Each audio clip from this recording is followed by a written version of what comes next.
to experiment, to create something that needs to be created, to create solutions, to build on ideas as wild and crazy as they might be.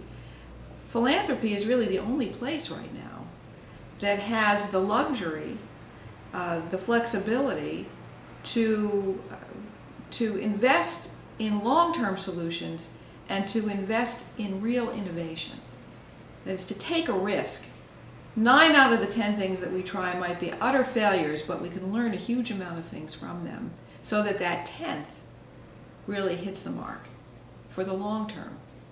So I think philanthropy plays a really important role in doing for the nation what once was done by corporations. You know, we had Bell Labs, so much came out, you know, and any number of companies, and government, where we put a lot of resources into the development of the next idea that was really going to move our economy forward and move our society forward.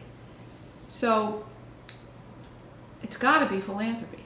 It can't be. It's not sufficient.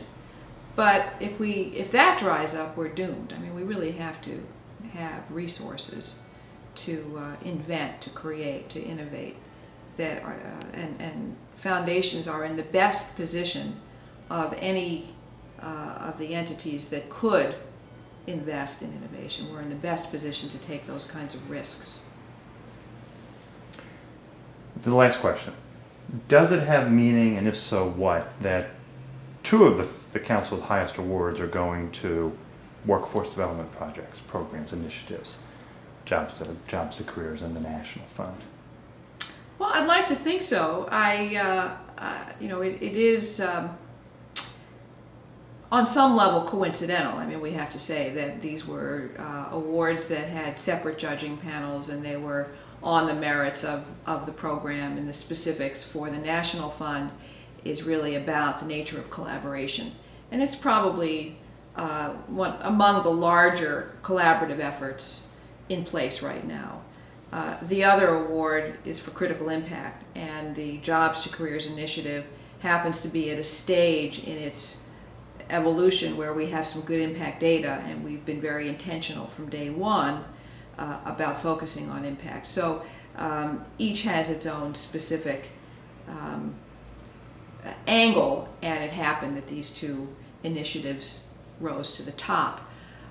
At the same time, the fact is that all of these foundations are placing their resources on workforce development. So I think that's significant. It's less about the award and more about the fact that you have 2 outstanding initiatives that have been designed and implemented by foundations that are focused on the workforce challenges that we have in America, and the workforce challenges are enormous.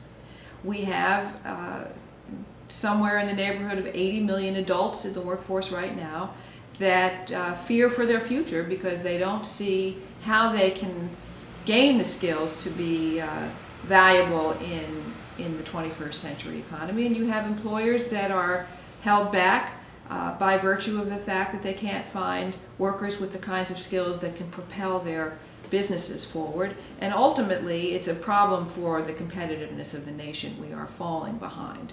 So it's a critically important problem. Again, it's the role of philanthropy to step in and try to figure this out. And many foundations are working on this problem. I think that's the significant point, is that Robert Wood Johnson and we, with the Jobs to Careers initiative and the nearly 200 foundations on the National Fund, represent a portion of the foundations that are working on this problem. There are several others. There's Mott, there's Joyce, that are not part of either of these initiatives. There's Lumina working on this from the community college side. There are several foundations that are working on this problem, all taking a slightly different angle. All of this comes together to say that philanthropy recognizes that this is a significant challenge for America that we have to focus on, and I think that's the message in this award. Good. Terrific.